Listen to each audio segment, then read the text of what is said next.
Do you want to stop controlling? How to actually let go of control and how to surrender? What is the difference between surrendering and giving up? Well, that's the topic of this video.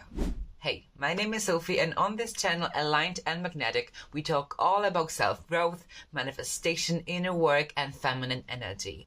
And so if that's something you're interested in and you want to make your dreams come true, this is the channel for you. But now, let's get into this. So why is it key to surrender in manifestation and feminine energy? Well, if you want to manifest something, you cannot control it. You cannot force it into existence. You cannot wish it. You have to embody it, and you have to actually surrender and trust the divine energy. Trust the divine that it will actually give you what you're seeking. That is basically manifestation. Not forcing, but actually being open to receive. And with feminine energy, we say that feminine energy doesn't chase, it attracts. So that's also the reason why surrendering is so important. And for my anxious girl, I used to deal with anxious attachment. It played such a huge role in my life, and it was actually not healthy. And I used to always obsess and control things because I felt like people would abandon me, things wouldn't go my way, and things would be actually bad if I didn't control it. So I had the constant need to control, to actually know what's happening. I always needed to know what my partner was doing, and that is just so unhealthy. And that's actually not feminine energy. It's more masculine than feminine. Because usually masculine energy is about the chase. It's about the hunt for something, accomplishing something. It's about the end goal. And feminine energy is more about the receiving. So it's surrendering. But some might say that surrendering is basically giving up.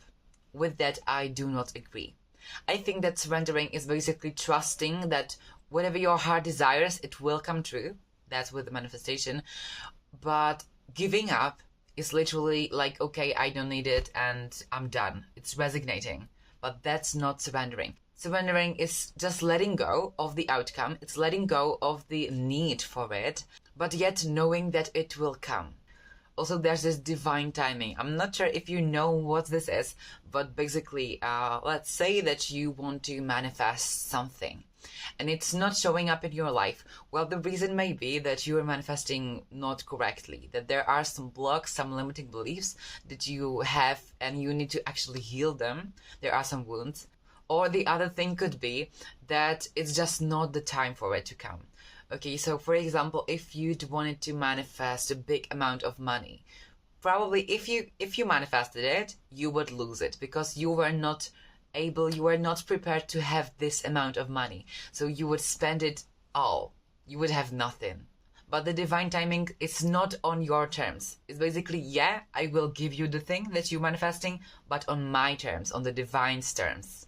So the universe knows when you will be able to hold that amount of money. It knows all the lectures, all the lessons that you need to learn to actually expand, stretch your rubber band, and actually be able to have that manifestation, to hold it. So surrendering is also about believing and trusting the divine timing that it will come, and you don't need to force it because it will come in the divine timing on the divine terms.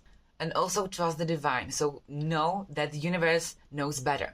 It knows better. It has the full picture. You don't. You have only your limited perception because, well, you are a soul in a body, in a 3D body, and your soul is not actually 3D. So that's the reason why manifestation is possible, because you're literally manifesting from 4D and other dimensions, but you only can perceive the 3D. You can only see, you can hear, you can smell, but you cannot really work with the energy.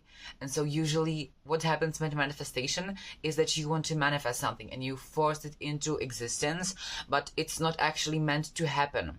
It's not meant to happen because of the divine timing, but also because you're manifesting and you're like, okay, I want this to happen. And for example, with the money. So you're manifesting the money and you're, I don't know, visualizing or meditating. And so you have your eyes closed and you're imagining it. But when you open your eyes and when you basically wake up from that imagination, from that other world, you are like, okay, but where is the money?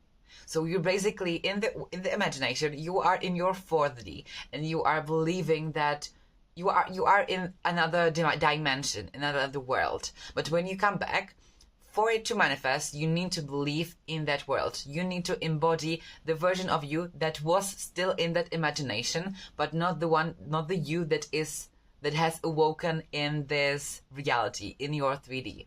Because when you're like, okay, but I don't see the money. Well, of course you don't, because the manifestation has to catch up with the 3D has to catch up with your 4D. And so when you're basically trusting the 3D, you're basically saying that the 3D is more important than the 4D, but your manifestation is in the 4D, the greater reality that you cannot perceive with your senses. It's quantum, right? So you cannot perceive it. So you need to trust the 4D and not what you're seeing. And so you need to surrender. You need to let go of the control of the I need it now, I don't see it, why don't I see it? No, it's okay. It will come on the divine's timing. But so how can you consciously surrender? I've got some tips for you. First is divine timing. I've already told you, basically just when something isn't happening, when you want something to manifest, when you want your man to act a certain way, but it's not really happening, you're not seeing it, trust that it will happen, but you're not seeing it now. And you need to trust in the divine timing that it will happen on the right terms, on the divine's terms, not on your terms. That's so important. Because I feel like we people are like egoistic and we want it to happen on our terms. We want us to be right. We want us to have the control. But that's not the way to go. Because usually that people that want this control, they usually aren't the people that actually get the control. Or it ends up badly, USA. But also one thing that you can use, and it helped me quite a lot, is asking yourself, what if? Because usually when you want something, you have some manifestation or something happening in your relationship. For example, you don't need. You want the princess treatment. You're like, okay, so how do I get it? It's not here. And you're having all these limiting beliefs like, okay, I am not actually worthy. I am not enough to have this princess treatment. But you need to ask yourself, like, what if? What if I actually had the princess treatment? Like, how would I feel? Like, I have just said this question, and I'm feeling so high and positive because it's better. It's better, and you trust the divine. Also, oh my gosh, it's so connected to everything. So when you feel a desire, ask yourself, what if it was real? What if it actually happened? And do not let yourself get discouraged by your limiting beliefs, because you have some programming, your subconscious programming, and it's telling you, okay, I am not enough, I am not worthy, and all these limiting beliefs. For example, something happened in your past and you now believe it, but it's really not benefiting you. So you need to actually ask yourself, what if it happened? Because now you're thinking about the what if, about the different scenario, and you're not counting the limiting beliefs. If you understand, I hope you do. So try actually asking yourself, what if I actually had the money? What if the man actually did this thing for me? How would I feel? That's also manifestation. Because usually I think that people do not understand this, but feminine energy and manifestation, they are very much connected. Because feminine energy is about receiving, it's about surrendering, and manifestation too. So one interesting thing. And also, when you're feeling like things aren't really working out and you're stressed about it, because for example, back to the explanation with the imagination, you're visualizing and you're seeing the 3D, not the 3D, the 4D, when you have all the money. You have all the money, but then you wake up and you're not seeing it, and you're like, oh my gosh, like, why is it not here? Try to actually relax. Try to calm down and try to breathe. Yeah, so use mindfulness and breathwork.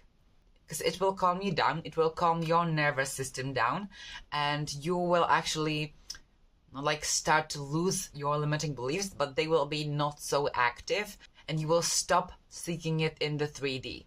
So whenever something bad happens and you don't want it to happen, you don't want that to be your reality, try actually sitting for example, meditating, that's good, or just sitting in quiet, or try to give yourself time and quiet if you can. For example, wear headphones, listen to some high vibrational music that is calming you down, and try to be like, okay, firstly, asking yourself, what is happening within me? What do I feel? What limiting beliefs are on the surface right now? And then ask, what if, right? And you will start to feel better. You will start to feel better, and you will start to actually trust more. You will trust more in the divine, and you will be like, okay, it's not here yet. I am not seeing it, and it's okay, because there's some time between the 4D and 3D, and the time has to collapse, and these realities has to match, and that takes some time. So you basically calm yourself down, and you're like, okay, it's okay.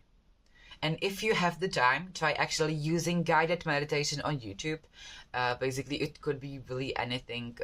Could be like emergency reset. I've also, one thing, I have done my manifestation worksheet and my manifestation blueprint. It's basically 2 PDFs, 3 pages and 11 pages, I think, and they work about how to manifest. And in the first manifestation worksheet, it's basically it's giving you tips on what to focus on, and there's also emergency reset, basically what I'm talking about now. So when something negative happens, you should start actually breathing and calming yourself down. If you want to know more about this emergency reset, I really recommend you downloading the PDF. It's only like $2. It's really symbolic price. So that's also in the link below. So try to actually calm your nervous system down, because that will help you a lot. And so the next chapter is my experience with surrendering and with anxious attachment, because I know that many of you guys probably have anxious attachment, and you may know it or you may not know it, but I think, okay, I will just explain. So I had a relationship. It was like for 1 year. It was 1 year and a half or a quarter. I'm not sure. But it was such an amazing relationship. I believe that the partner was amazing guy. Okay, but I had the feeling that he would abandon me, even though he did nothing to make me feel that way. He did nothing to. That was just my programming. Something happened in my childhood, not sure what, but now I'm feeling like someone would abandon me, that I am not enough, and that I am not worthy of their attention, and that they would want to seek something more in the outside of me, so they could potentially cheat on me or abandon me. But that's just your limiting belief. That's just your programming, your anxious attachment. And so what I try to always do to actually stop it from happening, this anxious attachment, it would always tell me, okay, he's going to abandon you. What is he doing? Is he I don't know, talking with girls, or could be anything. And what helped me to calm down was actually just texting him or calling him, like, what are you doing? Where are you? With who you are there? And asking all these questions, that was really anxious, but it helped me to calm myself down.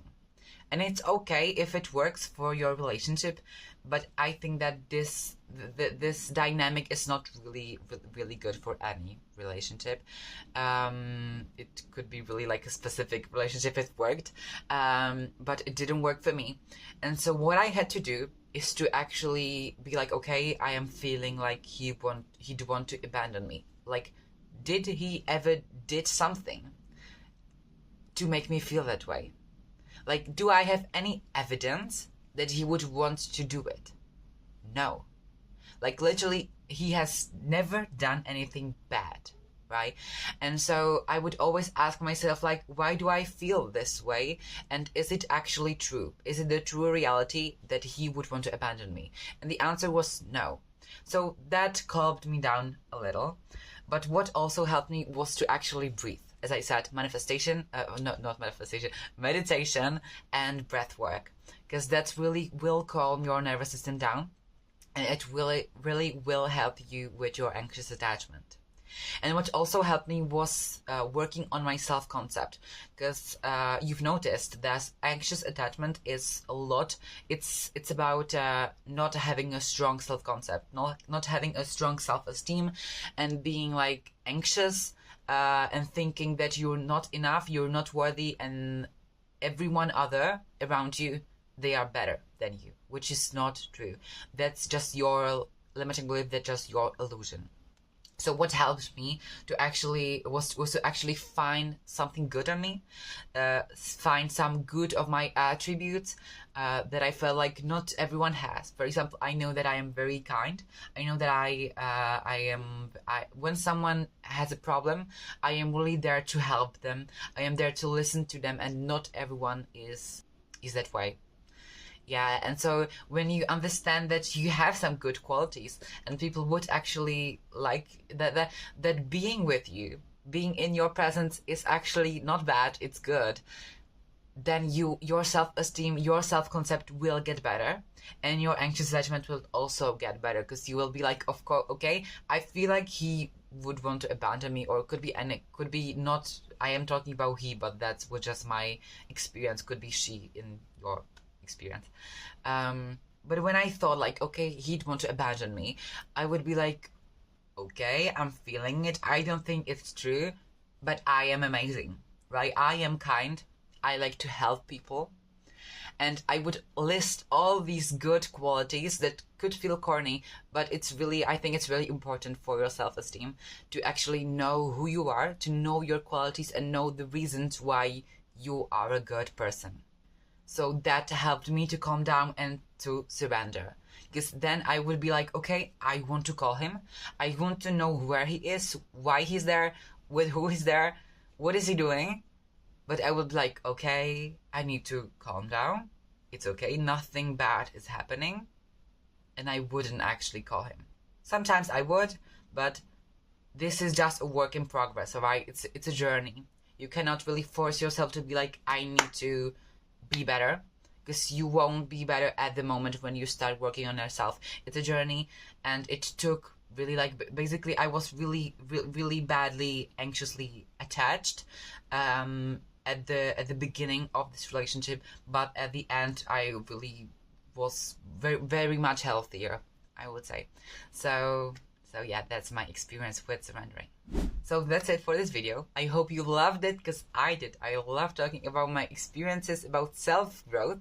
And if you're feeling like you'd want to actually get some guidance on your life, on your journey, you'd want someone to help you with some of your problems, with your manifestation, with your feminine energy, and with surrendering, you can sign up to my private one-on-one coaching sessions. So you can click the link below, and you can actually set up a meeting with me, and we will talk there about anything you need, really. So yeah, or you can also DM me on my Instagram, and we can set up the meeting there. It's on your preference. So have an amazing day, and